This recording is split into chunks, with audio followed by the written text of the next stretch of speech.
इस लेक्चर में हम मिड पॉइंट्स फाइंड करेंगे साइड्स ऑफ अ क्वाड्रिलेटरल के। तो देखते हैं इसके लिए क्वेश्चन। हमें क्वेश्चन में कहा गया कि प्रूफ करें कि लाइन सेगमेंट्स जो कि ज्वाइन कर रही हैं मिड पॉइंट्स को ऑफ अ क्वाड्रिलेटरल की, किसी क्वाड्रिलेटर के अगर मिड पॉइंट्स को लाइन ज्वाइन कर रही हैं तो वो प्रूफ करें कि वो किस ऑर्डर में है कि वो पैरेललोग्राम को फॉर्म कर रही हैं। यानी क्वाड्रिलेटरल के मिड पॉइंट्स को अगर ज्वाइन किया जाए तो पैरेललोग्राम बनती है। ये हमने प्रूव करना है। तो देखते हैं इसके लिए सॉल्यूशन में सबसे पहले हम A B C D position vectors ले लेते हैं versus A B C D के सी डी जो कि हमारे पास क्वाड्रिलेटरल के वर्सेस हैं। जैसे हमारे पास ये A B C D quadrilateral है तो इसके वर्टिसेस को हमने पोजीशन वेक्टर्स से डिनोट कर दिया जो कि A B C D position vectors हैं। अब यहाँ पे देखें कि हमने इनके मिड पॉइंट्स को ज्वाइन करवाया है जैसे ई एफ जी और एच से, और ये हमने ओरिजिन पॉइंट ओ से इसके मिड पॉइंट्स ले लिए हैं। तो यहाँ पे ई अगर मिड पॉइंट है ए बी का तो यहाँ पे देखें ये ए बी है, इसका मिड पॉइंट कौन सा है ई है। तो इसको हम कैसे मिड पॉइंट फाइंड करते हैं, हम दोनों को प्लस करते हैं, यानी ये A plus B vector divided by 2। किसी भी चीज़ का अगर हमने मिड पॉइंट लेना हो तो हम उन दोनों के एंड पॉइंट्स को प्लस करने के बाद 2 से डिवाइड कर देते हैं तो हमारे पास हाफ आ जाता है, यानी मिड पॉइंट आ जाता है।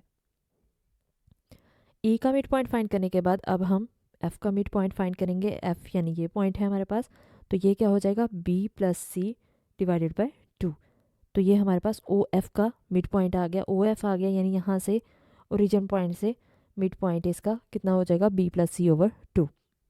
जी कैसे आएगा, जी के हमारे पास जो एंड पॉइंट्स हैं वो कौन कौन से हैं सी और डी, तो C vector plus D vector over 2, ये हमारे पास ओ जी आ जाएगा। इसी तरह से ओ एच कैसे आएगा ए प्लस डी, यानी ये हमारे पास आएंगे, इन दोनों को प्लस करेंगे और 2 पे डिवाइड कर देंगे तो ओ एच आ जाएगा। अब क्योंकि हमने क्वाड्रिलेटरल की साइड्स को प्रूव करना है कि क्वाड्रिलेटर्स के मिड पॉइंट को जो ज्वाइन कर रही है लाइन वो क्या है पैरेललोग्राम फॉर्म कर रही हैं, तो इसके लिए सबसे पहले हम एफ ई फाइंड करते हैं। तो एफ ई को हम कैसे लिखते हैं कि O E minus O F, origin point से ई तक, यानी mid point of O E minus mid point of O F. तो ये हमारे पास कितना आ जाएगा ए प्लस डी ओवर 2। ये हमने ओ ई की वैल्यू फाइंड कर ली थी, ओ एफ की वैल्यू भी फाइंड कर रही थी, तो दोनों के मिड पॉइंट्स को हम माइनस करेंगे। तो यहाँ पे देखें कि अगर ये हमारे पास 2 एलसीएम आ जाएगा, क्योंकि डिनोमिनेटर में भी 2 है तो ये दोनों सेम है, एलसीएम सेम है तो ऊपर वाली वैल्यूज़ भी सेम आएंगी। तो ए प्लस डी यहाँ पे जस्ट ये चेंज आएगा कि ये माइनस इससे जब मल्टीप्लाई में लिखा जाएगा तो माइनस कर देगा, minus C plus minus minus D, तो सेम वैल्यूज़ कट जाएंगी, डी से डी कट जाएगा, क्या बचेगा ए माइनस सी ओवर 2। इसलिए यहाँ पे हमने ए माइनस सी ओवर 2 लिख दिया है। अब नेक्स्ट हम इसी तरह से फाइंड करेंगे जी एच।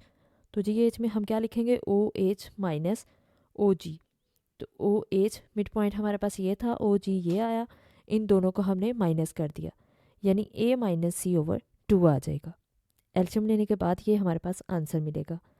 नेक्स्ट हम एफ जी फाइंड करेंगे, तो ओ जी minus O F, O G की value C plus D over 2, O F की ये वैल्यू आई थी, इन दोनों को सॉल्व करेंगे डी माइनस बी ओवर 2 बचेगा।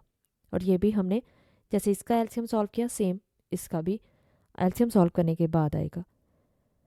नेक्स्ट ई एच में हम क्या करेंगे O H minus O E, O H की वैल्यू हमें मिली थी A plus D over 2, O F O E की value A plus B over 2, इन दोनों को हम जब एलसीएम लेने के बाद सॉल्व करेंगे तो ये हमारे पास ए कट जाएगा, डी माइनस बी बचेगा, डी माइनस बी ओवर 2, ये हमारे पास ये एच की वैल्यू आएगी। अब यहाँ पे देखें कि सेम लाइंस कौन कौन सी आ रही हैं, सेम वैल्यू हमारे पास क्या आई, हमारे पास एफ ई इक्वल आया है जी एच के। एफ ई की वैल्यू कितनी आई ए माइनस सी ओवर 2, ये भी ए माइनस सी ओवर 2, तो एफ ई इक्वल हो गया जी एच के, और एफ जी इक्वल आया ई एच के। एफ जी की वैल्यू कितनी आई D minus B over 2, same E H की value D minus B over 2। इसका मतलब ऑपोजिट साइड्स इक्वल आ गई। तो अगर ऑपोजिट साइड्स इक्वल आ जाती हैं तो ये कब होता है, जब वो पैरेललोग्राम की साइड्स होती हैं। तो इसका मतलब जो क्वाड्रिलेटरल के मिड पॉइंट्स थे वो पैरेललोग्राम को फॉर्म कर रही हैं। तो ये हमने शो कर दिया, ये हमने प्रूव कर दिया। जैसे एफ ई पैरेलल है जी एच के और एफ जी पैरेलल है ई एच के, ये प्रूव हो गया।